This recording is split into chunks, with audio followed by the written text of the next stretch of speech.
Hi, it's trepacer. Excuse me, I'm gonna adjust this camera for a minute. No, not that way. Hold on.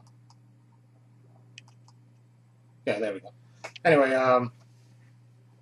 welcome to my film series review, volume 12, and I'm of course reviewing the Alfred Hitchcock collection.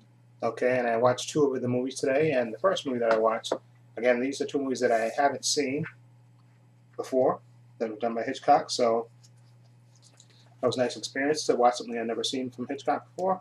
Okay, the first one is Torn Curtain, starring Paul Newman and Julie Andrews. There you go.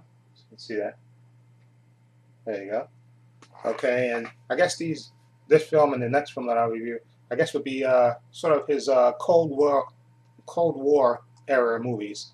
I guess for Hitchcock. This one came out in 1966.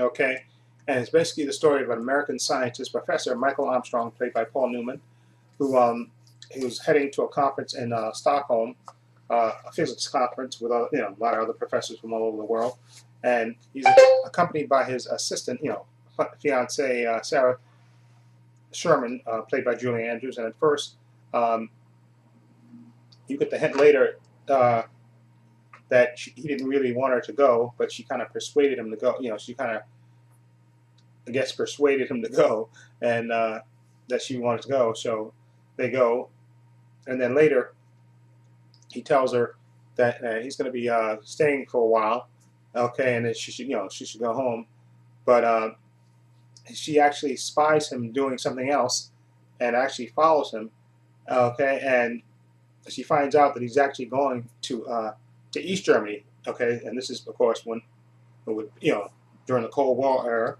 okay, so she actually follows him on the plane, and he actually sees her, when he looks back on the plane, he sees her there, and he's basically telling her to, he's trying to basically persuade her to go back, and she's kind of stunned why he's acting all weird and everything, and then she finds out later that because he holds a press conference when she gets to East Germany, that he's actually defecting to the East because after the government cancels his research project, okay, but he's actually not there for that. He's actually there for another reason, okay.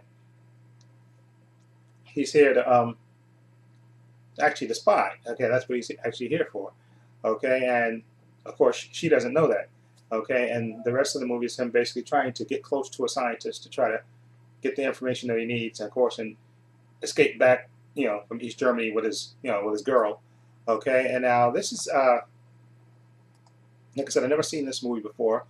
Okay, it has a level of suspense because they're constantly on the run, and actually when he first gets to the East Germany, of course he's being followed and monitored, of course, by the East Germans, and he actually has to skip out to try to meet a contact, and certain things happen which I don't want to spoil.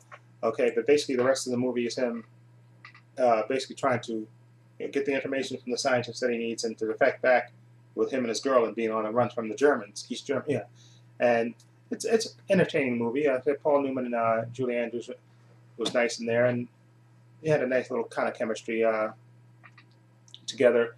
Okay, because Julie Andrews' character has to be kind of in the dark at first, of course, about what's going on, and she plays it well. Okay, and but I think Paul Newman's character was kind of, I mean, could they try to explain it? That how, because I think he has a conversation with one of his contacts where they basically said we should, we could have sent in a real spy to do this, but he said, of course, no, you can't send a real spy because a real spy wouldn't know the information, the scientific information that he knows, which is kind of BS because you could brief the guy on that information that he needed. But you go with it, okay, and it was entertaining. I have to give it credit, and it got more entertaining once they were on the run, and had to basically elude the East Germans to and try to get back to I guess a neutral country to with the information that they have to obtain. Okay, so like I said, it's not the best Hitchcock, but it was a decent watch. Like I said, I like Paul Newman anyway, and Julie Andrews was nice in this. She kind of has like kind of a I don't say a thankless role, but her role is more of a support, I guess, more girlfriend role. That even though she's technically his assistant and stuff, but her role is more, I guess, supporting. Of course, her being in the dark at first, okay, doesn't help anyway. But and that was a decent Hitchcock movie. I would give Torn Curtain a a 6 out of 10. It's a decent watch. Not the best Hitchcock, but it's entertaining. Like I said, and this is made during the Cold War era, so you have that that great fear and stuff. And it looks a little dated watching it now about the the fear of that, but it's a decent watch. Not the best. I don't think. Okay, and I think it could have been done a lot of a lot better. I think, but it's a decent watch. Like I said, I'll give it a 6 out of 10 for Torn Curtain. Okay, so that's my review of that. Let me know what you think. If you've seen Torn Curtain, what do you think of it? Feel free to leave comments down below and let me know what you think. If you like this review, please hit the subscribe button down below. And this is Trepacer saying so long and take care, and stay tuned for my next review, which should be up after this one goes up, which will be Topaz, another movie that I haven't seen, Hitchcock movie, another Cold War era movie, okay, that I haven't seen, okay, until today. Okay, anyway, let me know what you think. Feel free to leave comments down below. And this is Trepacer saying so long and take care.